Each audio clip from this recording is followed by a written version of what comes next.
Presidente, obrigado por ter nos recebido. É um prazer. Eu queria começar falando que hoje em dia é mais fácil para um brasileiro médio citar o nome dos 11 ministros do Supremo Tribunal Federal do que os 11 titulares do Tite, da seleção brasileira. Por que isso aconteceu? Quer dizer, o que fez com que a Justiça e os juízes, especialmente o Supremo Tribunal, ficassem tão em evidência nesse período? A transmissão das sessões de julgamento pela TV Justiça. Enquanto nós estamos conversando numa sala, num gabinete, numa sessão reservada, a troca de ideias e até, vamos dizer assim, oposições de ideias não ultrapassam um certo nível, ainda que entre os interlocutores haja até uma certa idiosincrasia pessoal. Me deixa de fora desse seu mau sentimento. Você é uma pessoa horrível, uma mistura do mal com atraso e pitadas de psicopatia. Isso não tem nada a ver com o que está sendo julgado. É um absurdo, Vossa Excelência, aqui fazer um comício cheio de ofensas.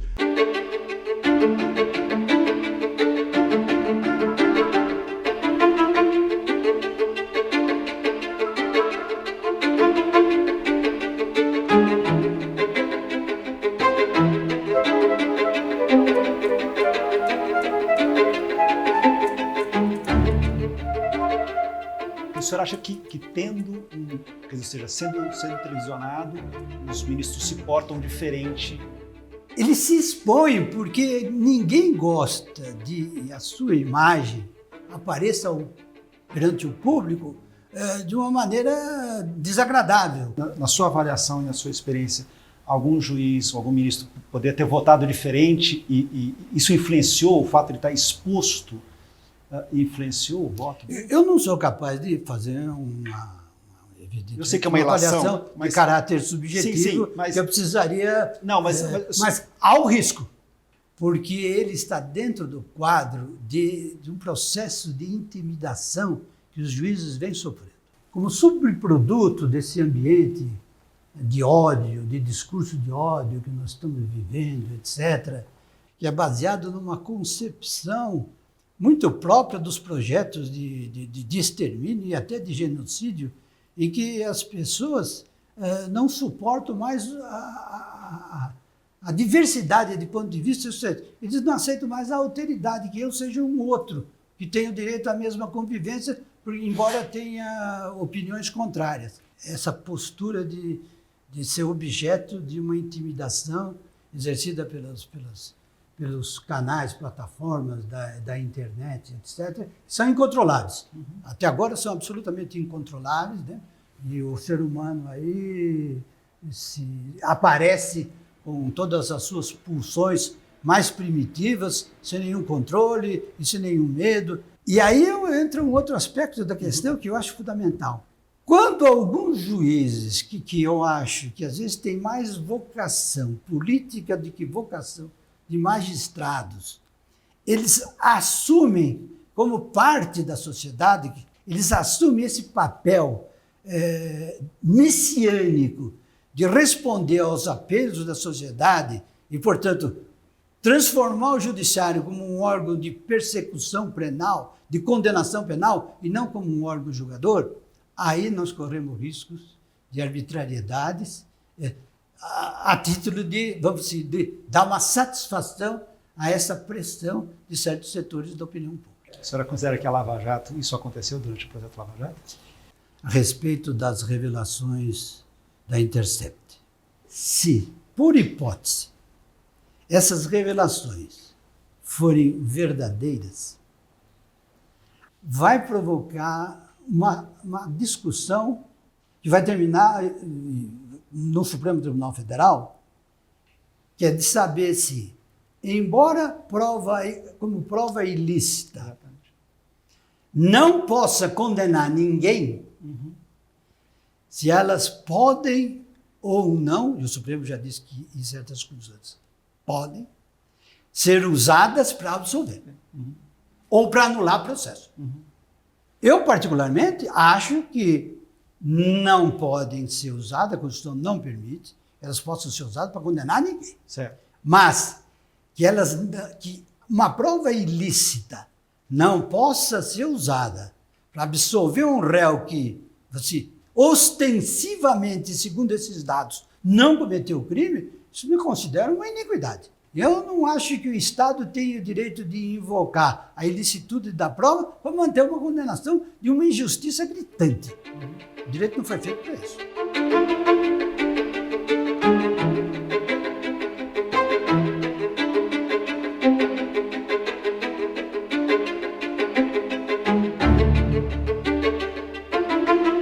Eu queria falar sobre um tema que eu sei que é muito caro ao senhor, que é a questão da segunda instância. Entender um pouco a sua posição sobre ela e, segundo, entender como o senhor considera o fato do Supremo estar avaliando, reavaliando, avaliando e reavaliando. Né? Então, a norma do artigo 5º, inciso 17, se trata de uma regra de tratamento do réu. Tratamento do réu. Ou seja, enquanto não terminar o processo, eu não posso aplicar ao réu nenhuma medida baseada num juízo de culpabilidade que ainda não existe. Não quero discutir se essa regra constitucional é boa ou é ruim. Eu acho que essa regra é uma regra de civilização. Isto é, tratar o réu com a dignidade de pessoa humana que qualquer réu, ainda que autor do crime mais cruel e hediondo, tem direito.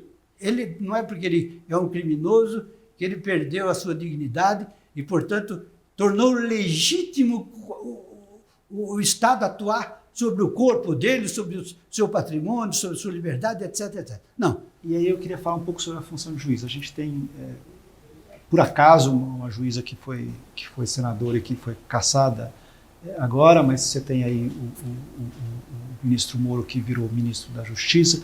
O quanto o senhor acha que, como que separa isso para o judiciário? Quanto isso acaba atingindo a imagem do judiciário e alguém tomar uma posição política posterior? Alguns juízes têm uma vocação mais de político do que de magistrados, o que acaba sendo confirmado pelo fato histórico de alguns deles deixarem a função jurisdicional para assumir posturas e carreiras políticas com todo o direito. Não há nada de criticável nisso.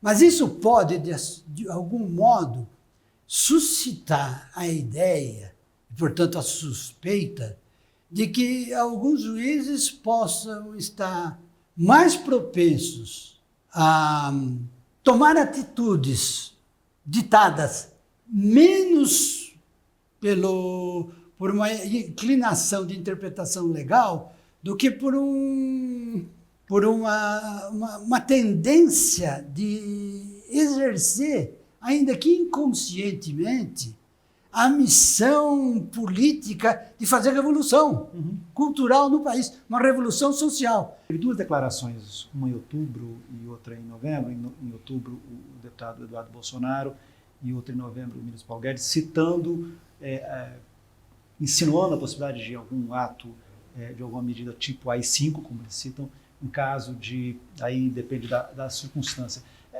Isso de alguma forma, quão sério o senhor leva isso e qual você acha a gravidade desse tipo de frase? Não há dúvida nenhuma que o ato AI-5 é uma pretensão de legislação típica de uma ditadura. Representa um certo saudosismo da ditadura por parte de algumas pessoas que nunca acharam que a ditadura seja um mal. Sempre acharam que a ditadura seja um bem. Há muitos espíritos predispostos a aceitar uma ditadura novamente. Eu não vejo assim riscos imediatos à democracia. Mas eu não sou capaz de afirmar que uma escalada nesse sentido seja alguma coisa impensável. É só ver qualquer dessas manifestações, sempre tem ali manifestação, vamos fechar o Supremo, né? Essa é uma... Exatamente, o que demonstra... É a primeira faixa que se vê. O que demonstra que o Supremo é visto como o grande artífice da legalidade. É ele que está atrapalhando os nossos propósitos de quebra da legalidade.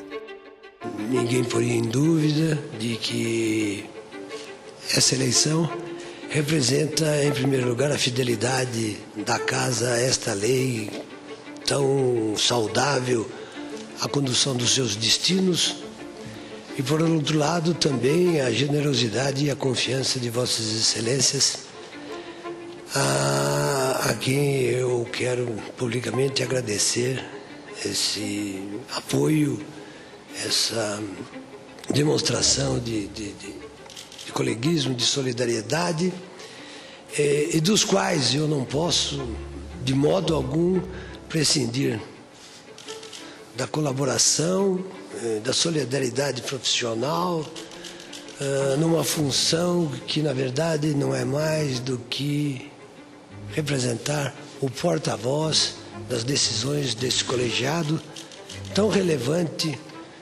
para as instituições republicanas.